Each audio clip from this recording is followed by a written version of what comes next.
हरे कृष्णा। आप सभी को पाप मोचनी एकादशी व्रत की हार्दिक शुभकामनाएं। पाप मोचनी एकादशी हिंदू पंचांग के अनुसार चैत्र मास के कृष्ण पक्ष में मनाई जाती है। ये एकादशी व्रत विशेष रूप से पापों से मुक्ति और आत्म शुद्धि के लिए किया जाता है। ये व्रत भगवान विष्णु को समर्पित है और इसे रखने से व्यक्ति को पिछले जन्म और इस जन्म में किए गए पापों से मुक्ति मिल जाती है। ये एकादशी नाम के अनुसार पापों को नष्ट करने वाली मानी जाती है। जो व्यक्ति इस व्रत को करता है उसे मोक्ष की प्राप्ति होती है और वे विष्णु लोक में स्थान पाता है। इस व्रत के प्रभाव से व्यक्ति के जीवन में सुख, शांति और समृद्धि आती है। इस दिन पाप मोचनी एकादशी की कथा सुनने और भगवान विष्णु की भक्ति करने से विशेष फल की प्राप्ति होती है। इस व्रत को करने के लिए व्रत रखने वाले व्यक्ति को एक दिन पहले सात्विक भोजन ग्रहण करना चाहिए। प्रातः स्नान करके भगवान विष्णु का ध्यान करें और व्रत का संकल्प लें। दिन भर व्रत रखते हुए भगवान विष्णु की पूजा करें और ओम नमो भगवते वासुदेवाय मंत्र का जप करें। एकादशी की कथा सुने और शाम को आरती करें। द्वादशी तिथि को ब्राह्मणों को भोजन करवाकर व्रत का पालन करें। तो आज की वीडियो में आप सुनेंगे पाप मोचनी एकादशी की पौराणिक व्रत कथा।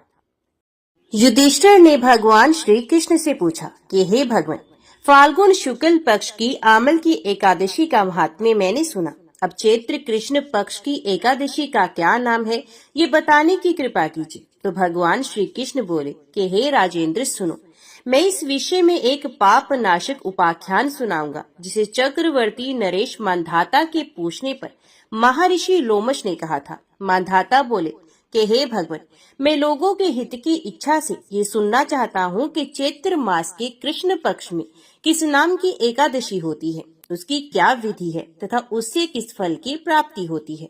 कृपया ये सब बातें मुझे बताइए। तो लोमश जी ने कहा कि हे राजन, पूर्व काल की बात है। अप्सराओं से सेवित चैत्रथ नामक वन में, जहाँ गंधर्वों की कन्याएं और किंकरों के साथ बाजे बजाती हुई विहार करती हैं, मंजू घोषा नामक अप्सरा मुनिवर मेधावी को मोहित करने के लिए गई। वे महर्षि उसी वन में रहकर ब्रह्मचर्य का पालन करते थे। मंजू घोषा मुनि के भय से आश्रम से एक कोस दूर ही ठहर गई और सुंदर ढंग से वीणा बजाती हुई मधुर गीत गाने लगी। मुनि श्रेष्ठ मेधावी घूमते हुए उधर जा निकले और उस सुंदरी अप्सरा को इस प्रकार गान करते हुए देख सेना सहित कामदेव से परास्त होकर बरबस मोह के वशीभूत हो गए। मुनि की ऐसी अवस्था देख मंजू घोषा उनके समीप आई और वीणा नीचे रखकर उनका आलिंगन करने लगी। मेधावी भी उसके साथ रमण करने लगे। कामवश रमण करते हुए उन्हें रात और दिन का भी भान न रहा।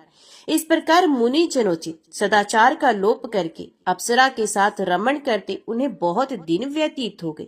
मंजू घोषा देवलोक में जाने को तैयार हुई। जाते समय उसने मुनि श्रेष्ठ मेधावी से कहा कि हे ब्राह्मण, अब मुझे अपने देश जाने की आज्ञा दीजिए। मेधावी बोले, देवी, जब तक सवेरे की संध्या ना हो जाए तब तक मेरे ही पास रहो। अप्सरा ने कहा, विप्रवर, अब तक ना जाने कितनी संध्या चलेगी, मुझ पर कृपा करके बीते हुए समय का विचार तो कीजिए।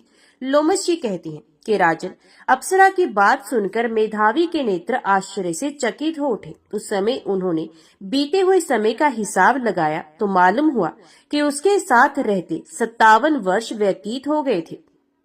उसे अपनी तपस्या का विनाश करने वाली जानकर मुनि को उस पर बड़ा क्रोध हुआ। उन्हें शाप देते हुए कहा कि हे पापिनी, तू पिशाची हो जा। मुनि के शाप से दग्ध होकर वे विनय से नतमस्तक होकर बोली, विप्रवर, मेरे शाप का उद्धार कीजिए। 7 वाक्य बोलने या 7 पद साथ साथ चलने मात्र से ही सत्पुरुषों के साथ मैत्री हो जाती है। ब्राह्मण, मैंने तो आपके साथ अनेक वर्ष व्यतीत किए हैं, अतः स्वामी मुझ पर कृपा कीजिए।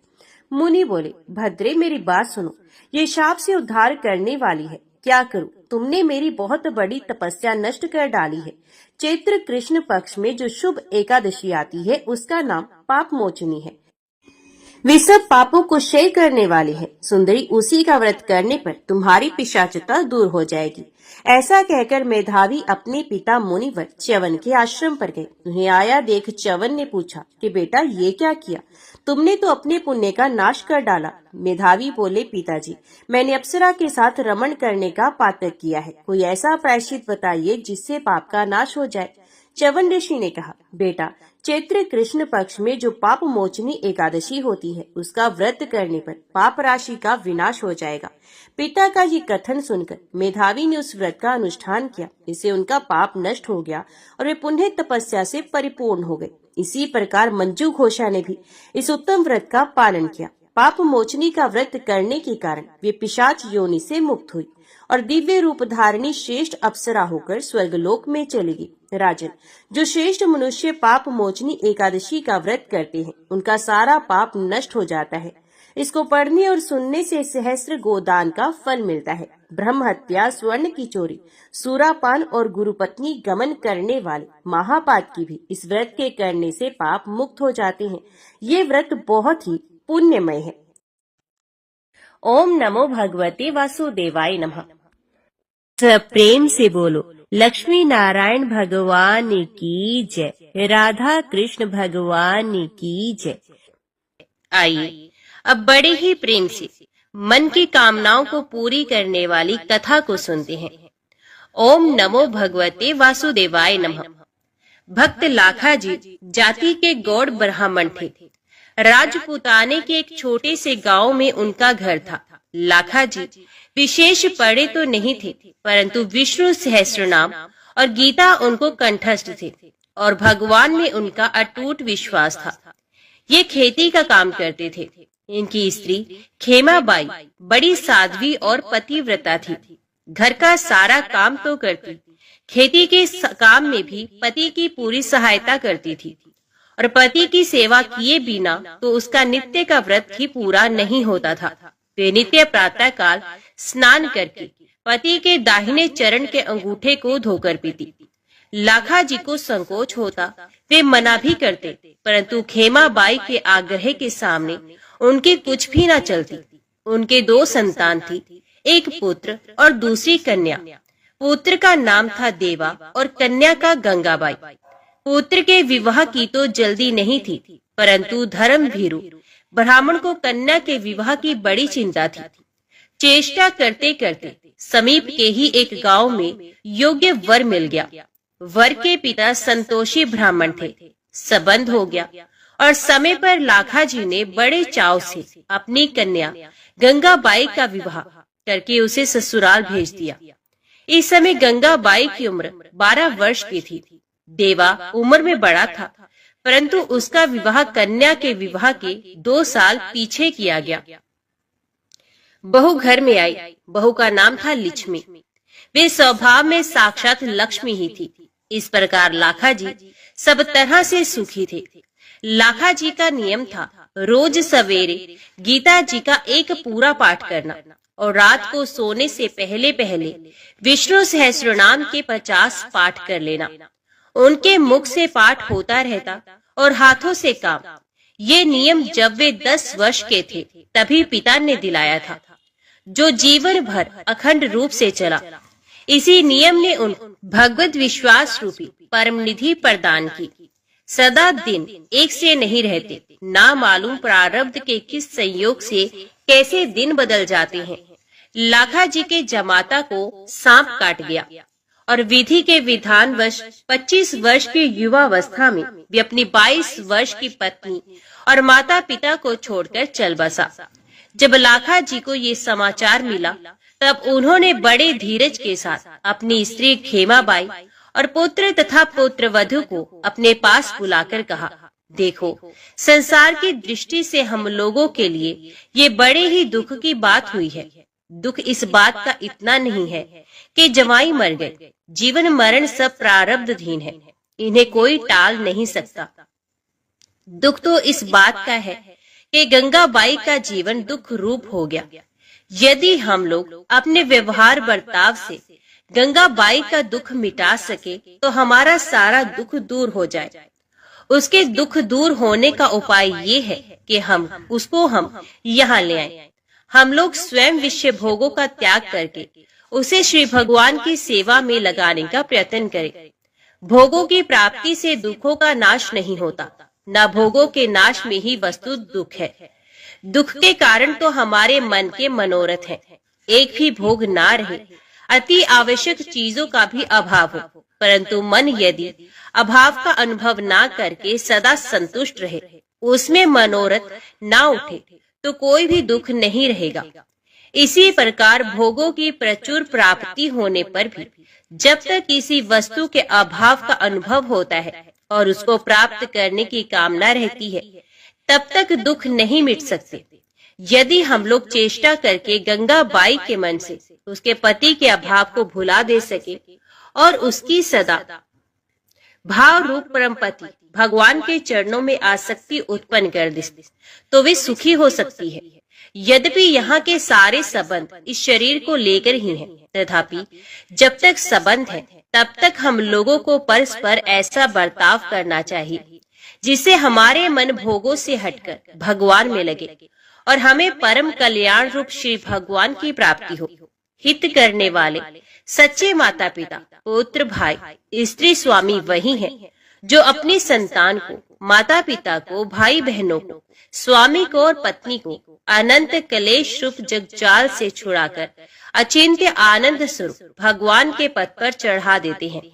हम लोगों को भी यही चाहिए कि हम शोक छोड़कर नित्य शोक रूप संसार सागर से गंगाबाई को पार लगाने का प्रयत्न करें। लाखा जी की स्त्री, उनके पुत्र, देवा तथा पुत्र वधु सभी का लाखा जी के वचनों पर पूरा विश्वास था।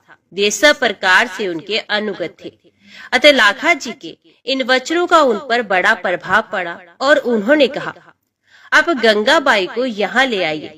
हम लोग आपकी आज्ञा अनुसार भोगों का त्याग करके उसे भगवान के मार्ग पर ही लगाएंगे। इससे हमारा, उसका, सभी का परम कल्याण होगा। लाखा जी समधी के घर गए और वहाँ का दृश्य देखकर चकित रह गए। उन्होंने देखा गंगाबाई अपने सास ससुर को संसार की क्षण भंगुरता और मिथ्या संबंध का रहस्य समझाकर उन्हें सांत्वना दे रही है और वे उसकी बात मानकर रोना छोड़कर भगवान के नाम का कीर्तन कर रहे हैं। अपनी पुत्री की ये स्थिति देखकर लाखा जी को दुख में सुख हो गया। उन्हें मानो जहर से अमृत मिल गया।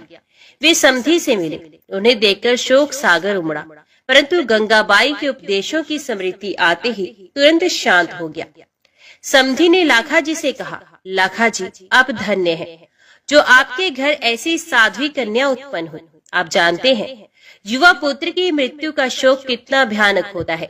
स्त्री के लिए तो पति का वियोग सर्वथा असहनीय होता है, परंतु धन्य है आपकी पुत्री जिसने विवेक के द्वारा स्वयं तो पति वियोग का दुख सह ही लिया।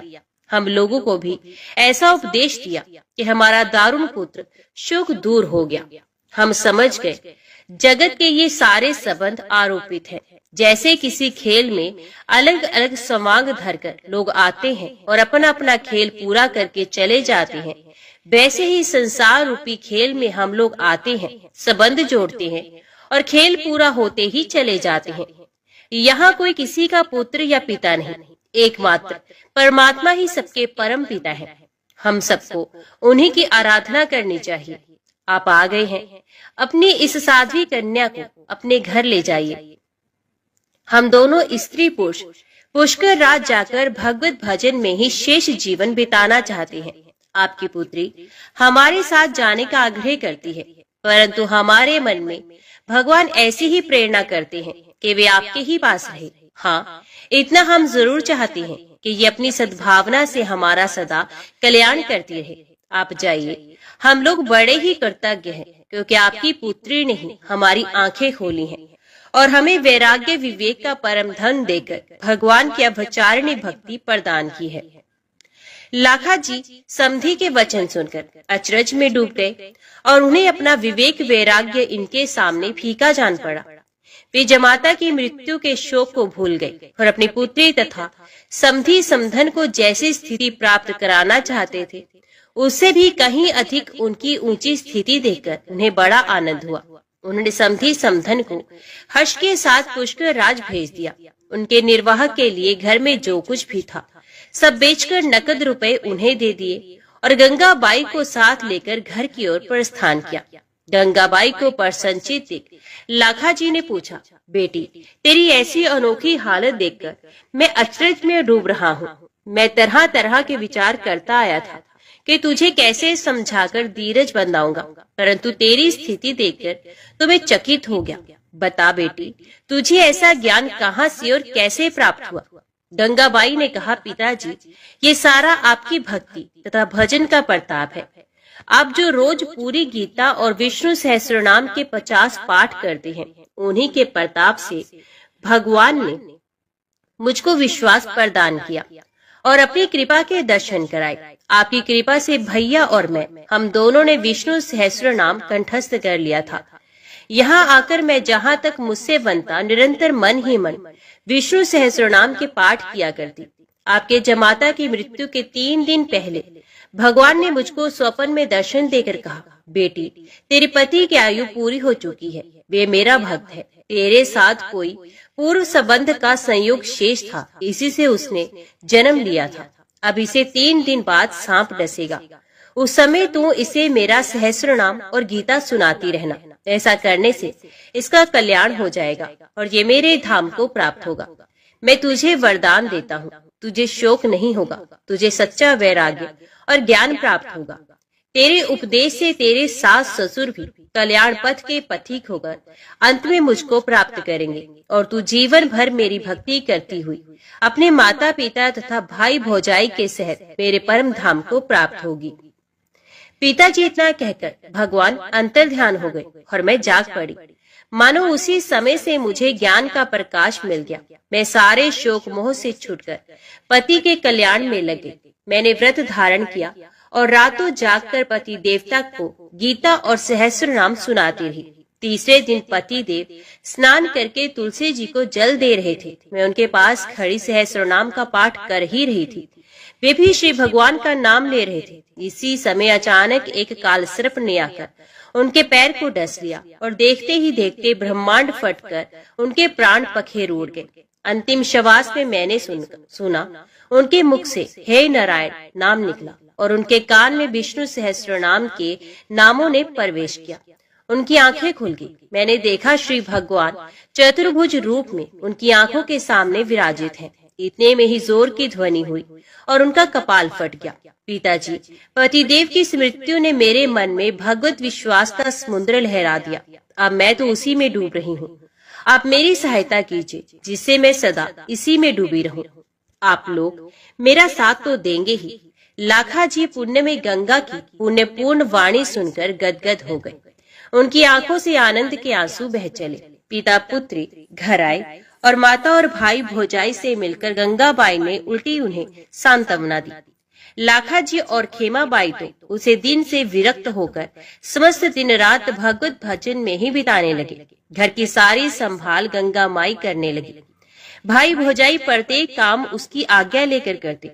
वे घर की मालकिन थी और थी भाई भौजाई को प्रामर्थ पथ में राह दिखाकर विघ्नों से बचाकर ले जाने वाली चतुर पथ प्रदर्शिका। भाई देवाजी और भाभी लक्ष्मी दोनों गंगाबाई की आज्ञा के अनुसार माता पिता की सेवा करते, गंगाबाई की सेवा करते और सब समय भगवान का स्मरण करते हुए भगवत सेवा के भाव से ही घर का सारा काम करते। उन्होंने भोगों का त्याग कर दिया था और वे पूर्ण रूप से सादा सीधा संयम पूर्ण जीवन बिताते थे। उनका घर संतों का पावन आश्रम बन गया था। देवी संपदा के गुण सब में स्वाभाविक सिद्ध हो जाते हैं। घर में दोनों समय भगवान बालकृष्ण की पूजा होती थी और उन्हें भोग लगाकर सब लोग प्रसाद पाते थे। इस प्रकार सबका जीवन पवित्र हो गया। लगभग 25 वर्ष बाद लाखा जी और खेमाबाई ने एक ही दिन श्री भगवान का नाम जपते हुए भगवान की मूर्ति के सामने ही शरीर त्याग दिया। देवाजी ने उनका शास्त्रोक्त रीति से अंत्येष्टि संस्कार तथा श्राद्ध किया। पुत्र वधु और कन्या ने उनके लिए 3000 विष्णु सहस्त्रनाम के पाठ किए। माता पिता की मृत्यु के बाद बहन भाई भौजाई तीनों भगवान के भजन में लगे। भाई भौजाई के विशेष अनुरोध करने पर एक दिन गंगाबाई ने भगवान से प्रकट होकर दर्शन देने की प्रार्थना की। भगवान ने प्रार्थना सुनी और प्रत्यक्ष प्रकट होकर तीनों भक्तों को अपने दिव्य रूप के दर्शन कराए। वे तीनों भगवान के प्रत्यक्ष दर्शन पाकर कृतार्थ हो गए और भगवत सेवा में ही अपना शेष जीवन व्यतीत करने लगे और अंत में भगवान के परम धाम को चले गए। तो बोलो लक्ष्मी नारायण भगवान की जय। राधा कृष्ण भगवान की जय। श्री तिरुपति बालाजी के रूप की कथा को सुनने से अनंत फल और माँ लक्ष्मी की कृपा मिलती है। तो आइए भगवान श्री तिरुपति बालाजी की कथा को बड़ी ही श्रद्धा से और प्रसन्नचित्त मन से सुनते हैं। इस कथा को पूरा सुनिए। बोलिए श्री लक्ष्मी नारायण भगवान की जय। तिरुपति बालाजी मंदिर भारत का एक प्रसिद्ध मंदिर है और इस मंदिर में भगवान श्री विष्णु जी के एक अवतार स्वामी वेंकटेश्वर जी की विराजमान मूर्त है। इसी वजह से मंदिर को प्रसिद्धि रूप से स्वामी वेंकटेश्वर मंदिर के नाम से भी जाना जाता है। भगवान वेंकटेश्वर को विष्णु जी का एकमात्र उस रूप से जाना जाता है जिन्होंने कलयुग के कष्टों से लोगों को बचाने के लिए अवतार लिया है। एक बार समस्त देवताओं ने मिलकर एक यज्ञ करने का निश्चय किया। यज्ञ की तैयारी पूर्ण हो गई। तभी वेद ने एक प्रश्न किया तो एक व्यवहारिक समस्या आ खड़ी हुई। ऋषि मुनियों द्वारा किए जाने वाले यज्ञ की हवि तो देवगण ग्रहण करते थे, लेकिन देवों द्वारा किए गए यज्ञ की पहली आहुति किसको होगी, यानी सर्वश्रेष्ठ देव का निर्धारण जरूरी था, जो फिर अन्य सभी देवों को यज्ञ भाग प्रदान करे। ब्रह्मा विष्णु महेश परमात्मा थे। इनमें से श्रेष्ठ कौन है, इसका निर्णय आखिर हो तो कैसे हो। भृगु जी ने इसका दायित्व संभाला। वे देवों की परीक्षा लेने चले। ऋषियों से विदा लेकर वे सर्वप्रथम अपने पिता ब्रह्मदेव के पास पहुँचे। ब्रह्मा जी की परीक्षा लेने के लिए भृगु ने उन्हें प्रणाम नहीं किया। इससे ब्रह्मा जी अत्यंत कुपित हुए और उन्हें शिष्टता सिखाने का प्रयत्न किया। भृगु को गर्व था कि वे तो परीक्षित हैं, परीक्षा लेने आए हैं। पिता पुत्र का आज क्या रिश्ता। भृगु ने ब्रह्मदेव से अशिष्ट कर दी। ब्रह्मा जी का क्रोध और बढ़ गया और अपने कमंडल लेकर पुत्र को मारने भागे। भृगु मुनि किसी तरह वहां से जान बचाकर भाग चले आए। इसके बाद वे भगवान शिव के लोक कैलाश गए। भृगु ने फिर से दृष्टता की, बिना कोई सूचना का शिष्टाचार दिखाए या शिवगणों से आज्ञा लिए सीधे वे वहां पहुंच गए जहां शिव जी माता पार्वती के साथ विश्राम कर रहे थे। आए तो आए, साथ ही अशिष्ट का आचरण भी किया। शिव जी शांत रहे, पर भृगु न समझे। शिव जी को क्रोध आया तो उन्होंने अपना त्रिशूल उठाया। भृगु वहां से भी भागे। अंत में भगवान विष्णु के पास क्षीर सागर पहुँचे। श्री हरि के श्रेयस पर लेटे निद्रा में थे और देवी लक्ष्मी उनके चरण दबा रही थी। महर्षि भृगु 2 स्थानों से अपमानित करके भगाए गए थे। उनका मन बहुत दुखी था। विष्णु जी को सोता देख उन्हें ना जाने क्या हुआ और उन्होंने विष्णु जी को जगाने के लिए उनकी छाती पर एक लात जमा दी। विष्णु जी जाग गए और भृगु से बोले, मेरी छाती वज्र के समान कठोर है। आपका शरीर तप के कारण दुर्बल हो चुका है। कहीं आपके पैर में चोट तो नहीं आई। आपने मुझे सावधान करके कृपा की है। आपका चरण चिन्ह मेरे वक्ष पर सदा अंकित रहेगा। भृगु को बड़ा आश्चर्य हुआ। उन्होंने तब भगवान की परीक्षा लेने के लिए यह अपराध किया था, परंतु भगवान तो दंड देने के बदले मुस्कुरा रहे थे। उन्होंने निश्चय किया कि श्री हरि सी विनम्रता किसी में नहीं, वास्तव में विष्णु जी ही सबसे बड़े देवता हैं। भृगु जी ने लौटकर सभी ऋषियों को पूरी घटना सुनाई। सभी ने एक मत से ये निश्चय किया कि भगवान विष्णु को ही यज्ञ का प्रधान देवता समझकर मुख्य भाग दिया जाएगा। लक्ष्मी जी ने भृगु को अपने पति की छाती पर लात मारते देखा तो उन्हें बड़ा क्रोध आया, परंतु उन्हें इस बात पर शोक भी हुआ कि श्री हरि ने उदंड को दंड देने के स्थान पर उसके चरण पकड़ लिए और उल्टे क्षमा मांगने लगे। क्रोध से तमतमाई महालक्ष्मी को लगा कि वे जिस पति को संसार का सबसे शक्तिशाली समझती है वे तो निर्बल है। ये धर्म की रक्षा करने के लिए अधर्म एवं दुष्टों का नाश कैसे करते होंगे। महालक्ष्मी ग्लानि से भर गई और मन श्री हरि से उचट गया। उन्होंने श्री हरि और वैकुंठ लोक दोनों के त्याग का निश्चय कर लिया। स्त्री का स्वाभिमान उसके स्वामी के साथ बंधा होता है। उनके समक्ष कोई स्वामी पर प्रहार कर गया और स्वामी ने प्रतिकार भी नहीं किया। ये बात मन में कोत रही थी। स्थानवास के योग्य नहीं, पर त्याग कैसे करे? श्री हरि से ओझल होकर रहना कैसे होगा? ये उचित समय की प्रतीक्षा करने लगी। भगवान श्री हरि ने हिरण्याक्ष को मारने के लिए बड़ा अवतार लिया और दुष्टों का संहार करने लगे। महालक्ष्मी के लिए ये समय उचित लगा। उन्होंने वैकुंठ का त्याग कर दिया और पृथ्वी पर एक वन में जाकर तपस्या करने लगे। श्री हरि और वैकुंठ का त्याग कर महालक्ष्मी पृथ्वी पर एक वन में तपस्या करने लगे। तप करते करते उन्होंने अपना शरीर छोड़ दिया। विष्णु जी वराह अवतार का अपना कार्य पूर्ण कर वैकुंठ धाम लौटे तो महालक्ष्मी नहीं मिली। वे उन्हें खोजने लगे। श्री हरि ने उन्हें तीनों लोकों में खोजा, किंतु तप करके माता लक्ष्मी ने भ्रमित करने की अनुपम शक्ति प्राप्त कर ली थी। उसी शक्ति से उन्होंने श्री हरि को भ्रमित रखा। आखिर श्री हरि को पता लग ही गया, लेकिन तब तक वे शरीर छोड़ चुकी थी। दिव्य दृष्टि से उन्होंने देखा कि लक्ष्मी जी ने चोल राज के घर में जन्म लिया है। श्री हरि ने सोचा कि उनकी पत्नी ने उनका त्याग सामर्थ्यहीन समझने के भ्रम में किया, इसलिए वे उन्हें प्राप्त करने के लिए अलौकिक शक्तियों का प्रयोग नहीं करेंगे। महालक्ष्मी ने मानव रूप धरा है, तो अपने प्रिय पत्नी को प्राप्त करने के लिए वे भी साधारण मानवों के समान व्यवहार करेंगे और महालक्ष्मी जी का हृदय और विश्वास जीतेंगे। भगवान ने श्रीनिवास का रूप धरा और पृथ्वी लोक पर चोल नरेश के राज में निवास करते हुए महालक्ष्मी से मिलन के लिए उचित अवसर की प्रतीक्षा करने लगे। राजा आकाश राज निसंतान थे। उन्होंने सुखदेव जी की आज्ञा से संतान प्राप्ति का यज्ञ किया। यज्ञ के बाद यज्ञशाला में राजा को हल जोतने को कहा गया। राजा ने हल जोता तो हल का फल किसी वस्तु से टकराया। राजा ने उस स्थान को खोदा तो एक पेटी के अंदर सहस्त्र दल कमल पर एक कन्या विराज रही थी। वे साक्षात महालक्ष्मी थी। राजा के मन की मुराद पूरी हो गई, क्योंकि कन्या कमल के फूल में पीली थी, इसलिए उनका नाम रखा गया पद्मावती। पद्मावती नाम के अनुरूप ही रूपवती और गुणवती भी थी। साक्षात लक्ष्मी जी का अवतार पद्मावती विवाह के योग्य हुई। एक दिन वे बाग में फूल चुन रही थी। उस वन में बालाजी यानी के श्रीनिवास जी आखेट के लिए आए थे। उन्होंने देखा कि एक हाथी एक युवती के पीछे पड़ा है और डरा रहा है। राजकुमारी से सेवक भाग खड़े हुए। श्रीनिवास जी ने तीर चलाकर हाथी को रोका और पद्मावती की रक्षा की। श्रीनिवास और पद्मावती ने एक दूसरे को देखा और एक दूसरे पर मोहित हो गए।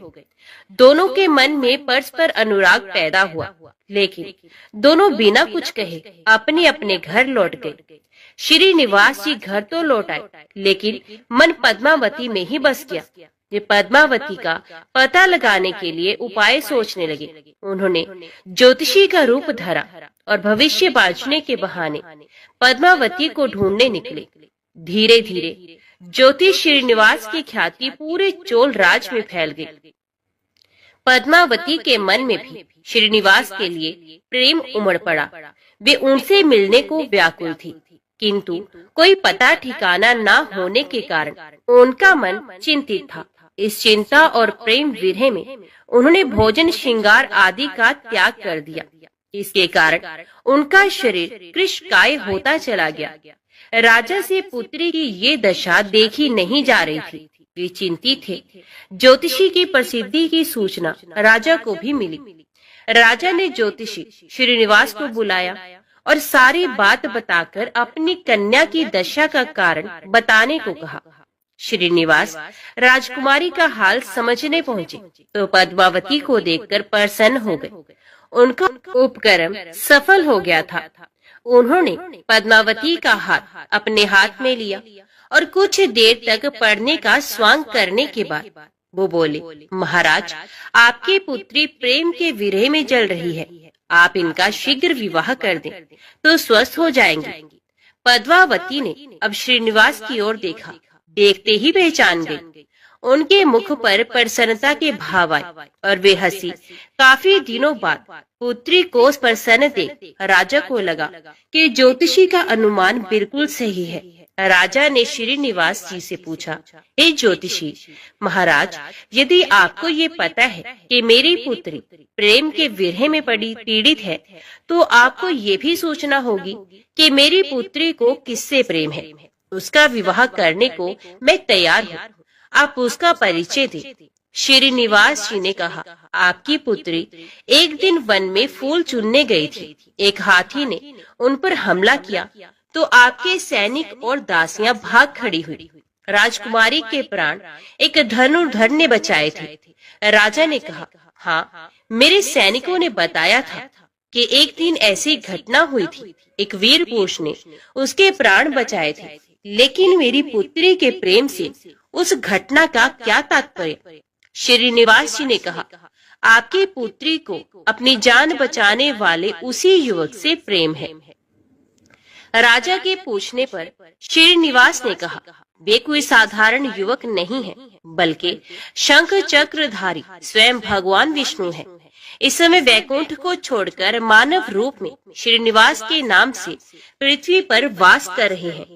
आप अपनी पुत्री का विवाह उनसे करें, मैं इसकी सारी व्यवस्था करा दूंगा। ये बात सुनकर राजा प्रसन्न हो गए। उन्होंने सोचा कि स्वयं भगवान विष्णु उनके जमाई बनेंगे। श्रीनिवास और पद्मावती जी का विवाह तय हो गया। श्रीनिवास रूप में श्री हरि ने सुखदेव के माध्यम से समस्त देवी देवताओं को अपने विवाह की सूचना भिजवा दी। सुखदेव की सूचना से सभी देवी देवता अत्यंत प्रसन्न हुए। देवी देवता श्रीनिवास जी से मिलने और बधाई देने पृथ्वी पर पहुँचे, परंतु श्रीनिवास जी को खुशी के बीच एक चिंता भी होने लगी। देवताओं ने पूछा, भगवान, संसार की चिंता हरने वाले आप इस उत्सव के मौके पर इतने चिंतित क्यों हैं? तब श्रीनिवास जी ने कहा, चिंता की बात है धन का अभाव। महालक्ष्मी ने मुझे त्याग दिया है, इस कारण धनहीन हो चुका हूँ। स्वयं महालक्ष्मी ने तब से शरीर त्याग मानव रूप लिया और पिछली समृद्धि को गुप्त कर लिया है। इसी कारण उन्हें ये सूचना नहीं कि वे महालक्ष्मी का ही स्वरूप हैं। वे तो स्वयं को राजकुमारी पद्मावती ही मानती हैं। मैंने निर्णय किया है कि जब तक उनका प्रेम पुनः प्राप्त नहीं करता, अपनी माया का उन्हें आभास नहीं कराऊंगा। इस कारण मैं एक साधारण मनुष्य का जीवन व्यतीत कर रहा हूँ। राजा की पुत्री से शादी करने और घर बसाने के लिए धन, वैभव और ऐश्वर्य की जरूरत है। वह मैं कहाँ से लाऊं? स्वयं नारायण को धन की कमी सताने लगी। मानव रूप में आए प्रभु को भी विवाह के लिए धन की आवश्यकता हुई। यही तो ईश्वर की लीला है। जिस रूप में रहते हैं उस योनि के जीवों के सभी कष्ट सहते हैं। श्री हरि विवाह के लिए धन का प्रबंध कैसे हो, इस बात से चिंतित हैं। देवताओं ने जब ये सुना तो उन्हें आश्चर्य हुआ। देवताओं ने कहा, कुबेर आवश्यकता के बराबर धन की व्यवस्था कर देंगे। देवताओं ने कुबेर का आवाहन किया तो कुबेर जी प्रकट हुए। कुबेर ने कहा, ये तो मेरे लिए प्रसन्नता की बात है कि आपके लिए मैं कुछ कर सकूं। प्रभु, आपके लिए धन का तत्काल प्रबंध करता हूँ। कुबेर का कोष आपकी कृपा से ही रक्षित है। तब श्री हरि जी ने कुबेर से कहा, यक्षराज, आपको भगवान भोलेनाथ ने जगत और देवताओं के धन की रक्षा का दायित्व सौंपा है। उसमें से धन मैं अपनी आवश्यकता के हिसाब से ही लूंगा, लेकिन मेरी एक शर्त है। सुनकर ये सभी देवता आश्चर्य में पड़ गए। श्री हरि ने कहा, ब्रह्मा जी और शिव जी साक्षी रहेंगे। कुबेर से धन ऋण के रूप में ले लूंगा, जिसे भविष्य में ब्याज सही चुका भी दूंगा। श्री हरि की बात से कुबेर सहमत हो गए। सभी देवता विस्मय में एक दूसरे को देखने लगे। कुबेर बोले, भगवान, मुझसे कोई अपराध हुआ तो उसके लिए क्षमा करें, पर ऐसी बात ना कहें। आपकी कृपा से विहीन होकर मेरा सारा कोष नष्ट हो जाएगा। हरि ने कुबेर को निश्चिंत करते हुए कहा, आपसे कोई अपराध नहीं हुआ है। मैं मानव की कठिनाई का अनुभव करना चाहता हूँ। मानव रूप में उन कठिनाइयों का सामना करूंगा जो मानव को आती हैं। धन की कमी और ऋण का बोझ सबसे बड़ा है। कुबेर ने कहा, प्रभु, यदि आप मानव की तरह ऋण पर धन लेने की बात कर रहे हैं, तो फिर आपको मानव की तरह ये भी बताना होगा कि ऋण चुकाएंगे कैसे। मानव को ऋण प्राप्त करने के लिए कई शर्तें झेलनी पड़ती हैं। श्रीनिवास जी ने कहा, कुबेर, ये ऋण मैं नहीं, मेरे भक्त चुकाएंगे, लेकिन मैं उनसे भी कोई उपकार नहीं लूंगा। मैं अपनी कृपा से उन्हें धनवान बनाऊंगा। कलयुग में पृथ्वी पर मेरी पूजा धन, ऐश्वर्य और वैभव से परिपूर्ण कर देने वाली होगी। मेरे भक्त मुझसे धन, वैभव और ऐश्वर्य की मांग करने आएंगे। मेरी कृपा से उन्हें वो प्राप्त होगा। बदले में भक्तों से मैं दान प्राप्त करूंगा जो चढ़ावे के रूप में होगा। मैं इस तरह आपका ऋण चुकाता रहूंगा। कुबेर जी ने कहा, भगवान, कलयुग में मानव जाति धन के विषय में बहुत विश्वास के योग नहीं रहेगी। उन पर आवश्यकता से अधिक विश्वास करना क्या उचित होगा? तब श्रीनिवास जी बोले, शरीर त्यागने के बाद तिरुपति के तिरुमला पर्वत पर बालाजी के नाम से लोग मेरी पूजा करेंगे। मेरे भक्तों की अटूट श्रद्धा होगी। वे मेरे आशीर्वाद से प्राप्त धन में मेरा हिस्सा रखेंगे। इस रिश्ते में ना कोई दाता है, ना कोई याचक है। कुबेर, कलयुग के आखिर तक भगवान बालाजी धन, ऐश्वर्य और वैभव के देवता बने रहेंगे। मैं अपने भक्तों को धन से परिपूर्ण करूंगा, तो मेरे भक्त दान से न केवल मेरे प्रति अपना ऋण उतारेंगे, बल्कि मेरा ऋण उतारने में भी मदद करेंगे। इस तरह कलयुग की समाप्ति के बाद मैं आपका मूल धन लौटा दूंगा। कुबेर जी ने श्रीहरि द्वारा भक्त और भगवान के बीच एक ऐसे रिश्ते की बात सुनकर उन्हें प्रणाम किया और धन का प्रबंध कर दिया। भगवान श्रीनिवास जी और कुबेर जी के बीच हुए समझौते के साक्षी स्वयं ब्रह्मा और भगवान शिव थे। दोनों वृक्ष रूप में साक्षी बन गए। आज भी पुष्करणी के किनारे ब्रह्मा और शिव बरगद के पेड़ के रूप में साक्षी बनकर खड़े हैं। ऐसा कहा जाता है कि निर्माण कार्य के लिए स्थान बनाने के लिए इन दोनों पेड़ों को जब काटा जाने लगा तो इनमें से खून की धारा फूट पड़ी थी। पेड़ काटना बंद करके उसकी देवता की तरह पूजा होने लगी। श्रीनिवास जी और पद्मावती जी की शादी पूरी धूमधाम से हुई, जिसमें सभी देवगण पधारे। भक्त मंदिर में दान देकर भगवान पर चढ़ावा ऋण उतार रहे हैं, जो कलयुग के अंत तक जारी रहेगा। तो बोलिए, श्री लक्ष्मी नारायण भगवान की जय। चंद्रवंश में सुवीर नाम से प्रसिद्ध एक राजा हो गए हैं। दक्षिण भारत के नारायणपुर में उनकी राजधानी थी। महाराज सुवीर की रानी नंदिनी के गर्भ से एक पुत्र हुआ, जिसका नाम तोंडमान रखा गया। राजकुमार तोंडमान बड़े ही वीर थे। 5 ही वर्ष की अवस्था से उनके हृदय में भगवान विष्णु की भक्ति प्रकट हो गई थी। युवा होने पर पांडे नरेश की सुंदरी पुत्री पद्मा के साथ उनका विवाह हुआ। विभिन्न देशों की अनेक राजकुमारियों ने भी स्वयंवर सभा में उनका ही वर्ण किया था। उन्हें देवराज इंद्र की भांति रिद्धि सिद्धि एवं सुखभोग की सामग्री सुलभ थी, तो भी वे उनमें आसक्त न होकर सदा भगवान के चिंतन में ही संलग्न रहते थे। एक दिन राजकुमार तोंडमान पिता की आज्ञा से वेंकटगिरी के समीप शिकार खेलने के लिए गए। शिकार में वे वही उन्हीं हिंसक जीवों का वध करते थे जो प्रजा के लिए भय उपस्थित करने वाले थे। स्वर्णमुखरी नदी पार करके ब्रह्म ऋषि शुक और रेणुका देवी का दर्शन करते हुए तोंडमान जब पश्चिम दिशा की ओर आगे बढ़े, तब एक जगह उन्हें पंचरंगा तोता दिखाई दिया।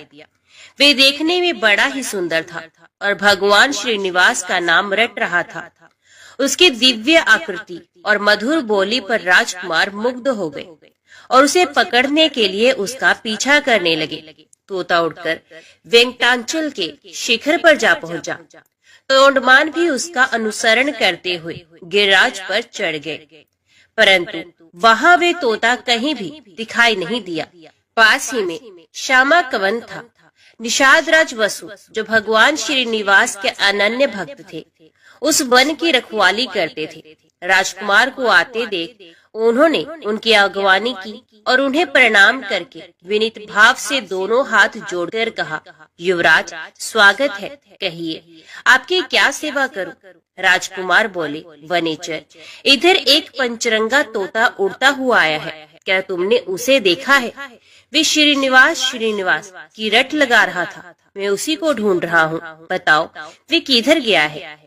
बसु ने कहा, युवराज वे भगवान श्रीनिवास का तोता है, उसे श्रीदेवी और भूदेवी ने ही पाल पोस कर बड़ा किया है, उसे कोई पकड़ नहीं सकता।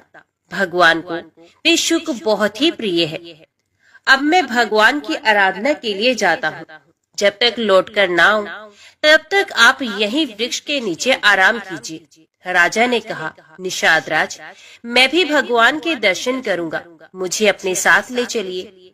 बसु ने बहुत अच्छा कहकर युवराज को अपने साथ ले लिया। स्वामी पुष्करणी में युवराज सहित विधि पूर्वक स्नान करके वे दिव्य विमान में विराजमान भगवान श्रीनिवास के समीप गए।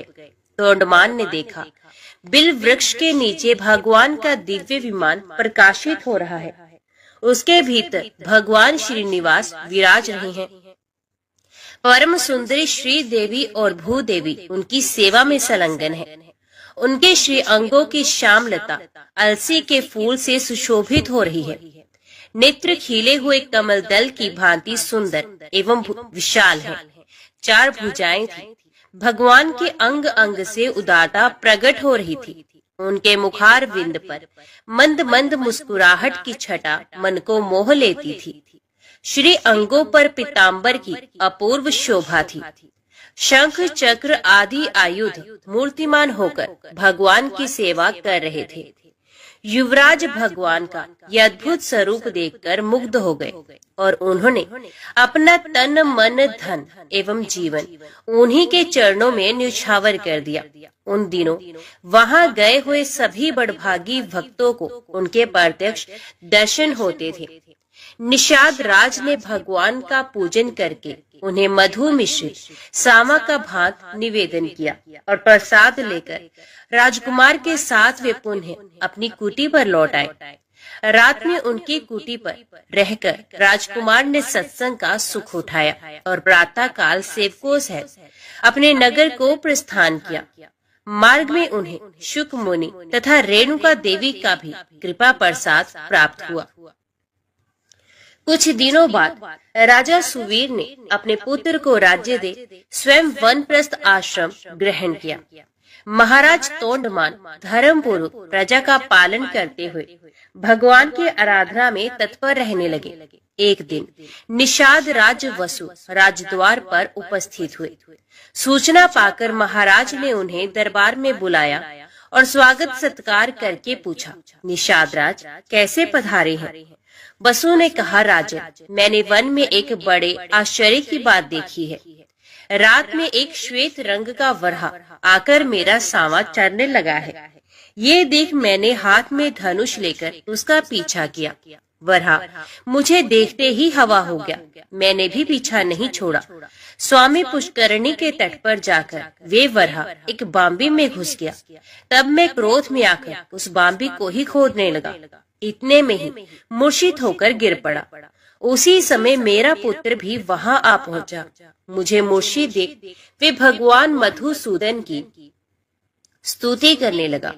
तब भगवान वरहा का मुझ में आवेश हुआ। उन्होंने मेरे पुत्र से कहा, निषाद राज वसु, शीघ्र ही महाराज तोंडमान के पास जाकर मेरा सारा वृतांत उनसे कहो। राजा काली गौ के दूध से मेरा अभिषेक करते हुए इस वल्मीक को धो डाले। इसके भीतर एक सुंदर शिला प्राप्त होगी। उसे लेकर शिल्पी द्वारा मेरी वरहा मूर्ति का निर्माण कराए, जिससे मैं भूमि देवी को अपने बाएं अंक में लेकर खड़ा रहूं। मूर्ति तैयार हो जाने पर बड़े बड़े मुनीश्वरों और वेखानस महात्माओं द्वारा उसकी स्थापना कराकर स्वयं तोंडमान भी उसकी पूजा करे। यो कहकर भगवान वरहा ने मुझे छोड़ दिया। तब मैं पूर्वत स्वस्थ हो गया। देवाधिदेव भगवान वराह आपसे क्या कराना चाहते हैं, ये बताने के लिए ही मैं आपकी सेवा में उपस्थित हुआ हूँ। राजा ने भगवान की इस आज्ञा को बड़ी प्रसन्नता के साथ शिरोधार्य किया। ग्वालों को आज्ञा दे दी, मेरे यहाँ जितनी भी काली और कपिला गोए हैं उन सबको वेंकटाचल पर ले चलो। मंत्रियों को आदेश मिला, कल ही यात्रा करनी है, इसकी समुचित व्यवस्था की जाए।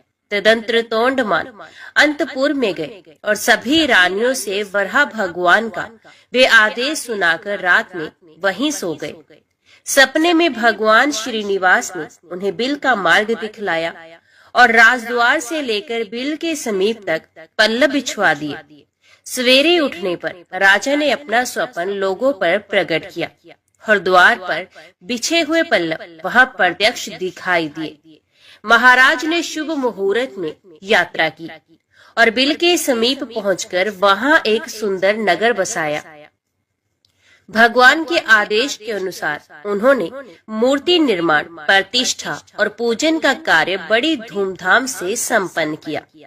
वे प्रतिदिन बिल के मार्ग से आकर भगवान को प्रणाम करते और लौट जाते थे। एक दिन राजा के यहाँ एक ब्राह्मण देवता अपनी पत्नी के साथ पधारे और इस प्रकार बोले, महाराज, मैं वशिष्ठ कुल में उत्पन्न सामवेदी ब्राह्मण हूँ। मेरा नाम वीर शर्मा है। हम दोनों दंपत्ति घर से तीर्थ यात्रा के लिए निकले हैं, परंतु गर्भवती होने के कारण मेरी पत्नी से चला नहीं जाता। अतः आप इसे अंतपुर में रखकर तब तक इसकी रक्षा करें जब तक मैं तीर्थ यात्रा से वापस लौट न आऊं। राजा ने तथास्तु कहकर उसकी रक्षा का भार ले लिया। ब्राह्मण देवता निश्चिंत होकर चले गए। महाराज ने सेवकों को आज्ञा देकर ब्राह्मणी के लिए अंतपुर में एक एकांत गृह की व्यवस्था करवा दी और एक बार 6 महीने के लिए अन्न दिलवा दिया। ब्राह्मणी पतिव्रता और लज्जावती थी। वे किसी भी परपुरुष से बात नहीं करती थी। 6 महीने तक वे उस अन्न से निर्वाह करती रही। दैवश राजा को ब्राह्मणी की याद ना रही। 6 महीने के बाद अन्न का अभाव हो गया तो ब्राह्मणी ने स्वयं मुंह खोलकर मांगा नहीं। बेचारी भूख की पीड़ा सहती हुई ही मर गई। ब्राह्मण देवता तीर्थ यात्रा पूरी करके पूरे 2 वर्ष बाद वापस लौटे। तब तक ब्राह्मणी के एकांत निवास में कोई नहीं गया था। ब्राह्मण ने महाराज के दरबार में उपस्थित हो गंगा जल से भरी हुई एक शीशी भेंट की और अपनी पत्नी का कुशल समाचार पूछा। महाराज को अब याद आई। वे शंकित होकर अंतपुर में गए। ब्राह्मणी की मृत्यु हो चुकी है ये जानकर वे चुपचाप बिल के मार्ग से भगवान श्रीनिवास के समीप वेंकटाचल पर चले गए और भगवान से सब समाचार कह सुनाया। भक्त वत्सल प्रभु ने देखा राजा तोंडमान भ्रमशाप से भयभीत है। तब उन्हें सांत्वना देते हुए उनसे कहने लगे, राजन, यहाँ से पूर्व भाग में जो अस्थि सरोवर है उसी में द्वादशी तिथि को आकर ब्राह्मणी के शव को स्नान कराओ, वे जीवित हो जाएगी। भगवान श्रीनिवास का ये वचन सुनकर राजा अपने नगर में आए। फिर अपनी रानियों तथा ब्राह्मणियों के शव को भी अलग अलग डोलियों में बिठाकर भगवान का दर्शन करने के व्यास से चले। अस्थि सरोवर में पहुंचकर उन्होंने रानियों को स्नान करने की आज्ञा दी। रानियों ने स्वयं स्नान करते समय ब्राह्मणी के शव को भी उस सरोवर के जल में डाल दिया। भगवान की कृपा से वे जी उठी। उसके सभी अंग पूर्वत हो गए। तत्पश्चात ब्राह्मणी रानियों के साथ सरोवर से बाहर आई और तीर्थ यात्रा से लौटे हुए अपने पूज्य पति से प्रसन्नता पूर्वक मिली। राजा ने बहुत धन देकर ब्राह्मण दंपत्ति को आदर पूर्वक विदा किया। ब्राह्मण ने अपनी स्त्री का समाचार और भगवान वेंकटेश्वर का अद्भुत प्रभाव सुना। वे राजा को आशीर्वाद देकर प्रसन्नता पूर्वक अपने देश को लौट गए। एक दिन महाराज ने एक भगवत भक्त कुम्हार दंपत्ति के परम धाम आगमन की अद्भुत घटना अपनी आंखों से देखी। फिर तो उनका मन इस संसार के सुख भोग से सर्वथा विरक्त हो गया। उन्होंने अपने पुत्र श्रीनिवास को राज्य देकर स्वयं वेंकटाचल पर बड़ी भारी तपस्या की। भगवान ने प्रत्यक्ष दर्शन दिया और कहा, राजन, वर मांगो।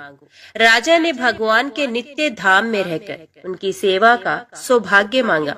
भगवान ने एवं वस्तु कहकर भक्त को अनुग्रहित किया। राजा ने प्रभु के चरणों में साष्टांग प्रणाम करके इस नश्वर देह को त्याग दिया और विष्णु सारूप्य प्राप्त करके दिव्य विमान पर जा बैठे।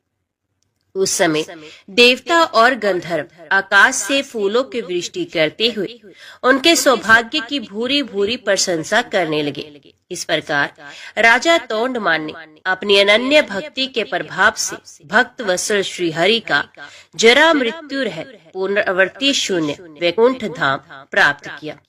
तो बोलो लक्ष्मी नारायण भगवान की जय।